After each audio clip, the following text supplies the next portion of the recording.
great to see you all. If you can hear me, raise your hands. All right. Globally, there are 360 million people who have some type of hearing loss, and they have unmet needs. A Johns Hopkins medical study says 1 out of 5 Americans have some type of hearing loss. John Barrymon, a BBC TV star, went deaf for the day to support his charity, Hearing Dogs for Deaf People. Mr. Barrymon said he felt exhausted from concentrated listening. He was frustrated. He was isolated. He was shamed. He had lots of control. And he felt generally very not well served. He had trouble walking across the street because he couldn't hear the London traffic that he was used to. He couldn't even order a cup of coffee. He had trouble talking to the taxi cab driver. And then he had to ring his intercom 5 times to get into his office because he couldn't hear it. And then Gavin grabbed his phone, his office manager, because Gavin heard the telephone ringing. Mr. Barrymon couldn't hear it, and he was afraid of missing some business. So Gavin punched in the numbers. John said in an interview that he began to withdraw from people. It was easier to be alone than to communicate, attempting to communicate with other people. So can you, for a moment, just take yourself and step into the shoes of those 20%. Imagine if you were in a hospital and they didn't hear your need. They didn't know that you just had a hearing loss.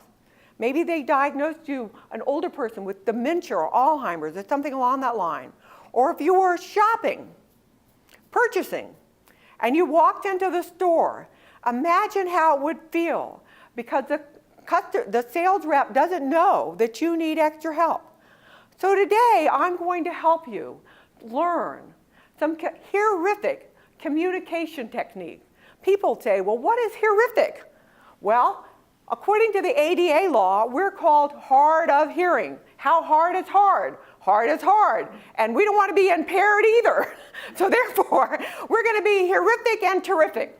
We're going to take those people that have from mild to profound hearing loss, and we're going to empower them. We're going to encourage them, because it's 1 out of 5 for the teenagers. It's no longer just an older person's health issue anymore. It's changed. So we need to bring them into your place of business.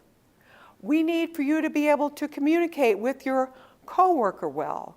We need to have less drama, where maybe they're not quite hearing what's going on. And maybe that's why they responded the wrong way. So less conflict resolution. And for the employees, you want to be able to retain those employees. You've invested a lot of time in them.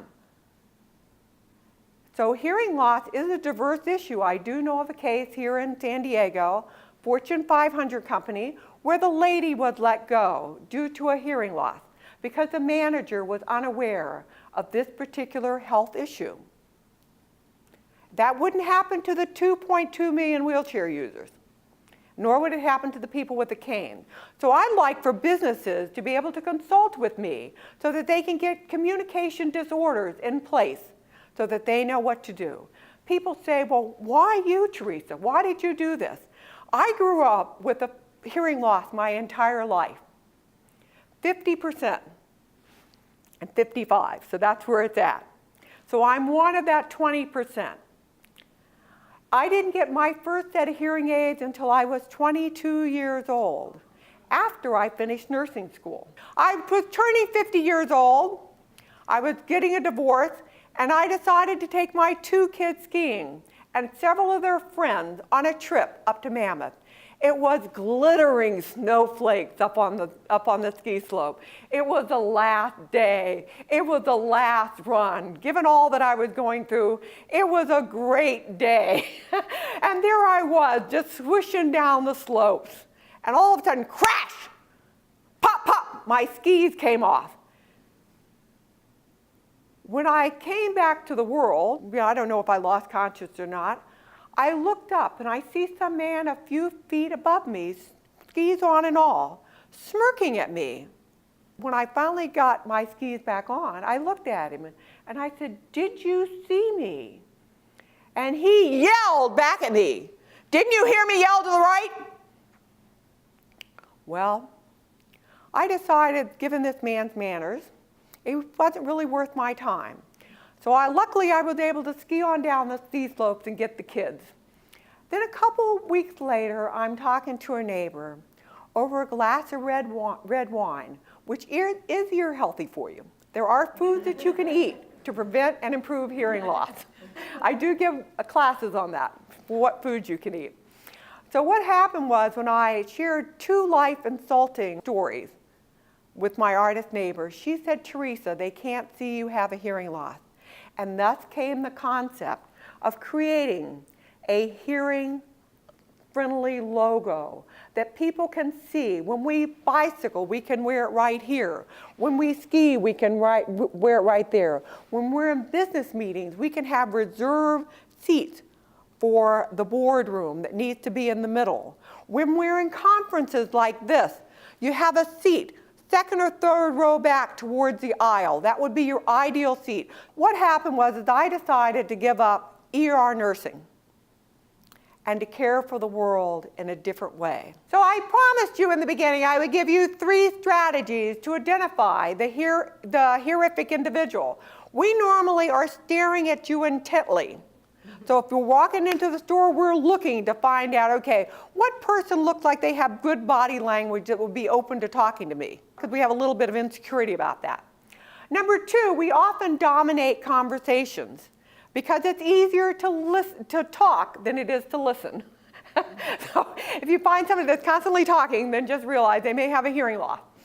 And number 3, when you're on your 3rd sentence, we're still processing. Did you say, "May, day, gay, fei, way"? What exactly did you say? So please, especially for the younger generation here, don't talk at 95 miles an hour. Talk around 45. And the older they are, you can go on down to 25 if they need that. Okay?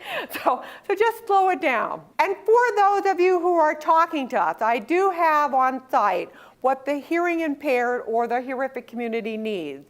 But don't yell or exaggerate your words. You look silly and we feel ridiculous when you do that. Number 2, don't be a sentence grabber. Because if you grab that sentence, we can't process. And in your place of business, keep your decibels around 72 decibels.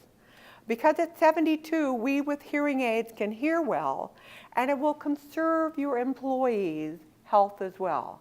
Therefore, it will increase your revenue, it will increase your productivity, decrease the stress there, and bring that customer in by becoming a hearing-friendly business. So I'd like to leave you with this one final thought.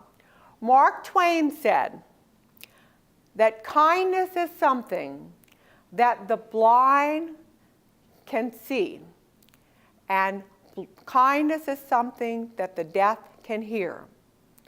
So if you begin with kindness, then everyone and everything strives. I look forward to seeing you on this journey with the heurifics. Thank you.